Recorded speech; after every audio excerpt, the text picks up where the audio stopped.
اهلا بيك من زوال المدق، بنحييك. معلش المكان صغير شويه لان هو اسمه زوال المدق، وده اللي اتاخد منه فكره روايه نجيب محفوظ بتاعه زوال المدق. طبعا يعني القصه طبعا هي قصه دراميه مش هي اللي حصلت هنا، ولكن الراجل ده كان بيجي هنا وكان بيقعد على في القهوه دي. حتى هنلاقي هنا الصوره بتاعه الحاج صاحب القهوه، هنلاقي صوره نجيب محفوظ موجوده جوه، ان هو كان بيجي يقعد هنا. فمن قلب المكان ده يعني نجيب محفوظ استوحى فكره الروايه بتاعته. والسلام ورحمه الله. و...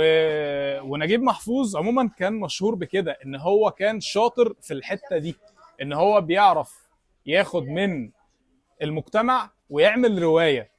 وده اللي خلاه ياخد جائزه نوبل. نجيب محفوظ خد نوبل على الثلاثيه بتاعته اللي هي بين القصرين وقصر الشوق والسكريه، واللي هم طالعين من قلب المنطقه اللي احنا فيها دي. وكان يعني سبب من اسباب ان هو خد نوبل ان هو كان بيعرف يصيغ الاحداث الدراميه والواقع في سرد الروايه، ان هو بيجيب شخصيات من الواقع، مش شرط ان الشخصيات تبقى حقيقيه اللي في الروايه، ولكن هو بيوصفها لك. تبدا انت من خلال الوصف ده تفهم المجتمع المصري كان عامل ازاي في العصر بتاعه.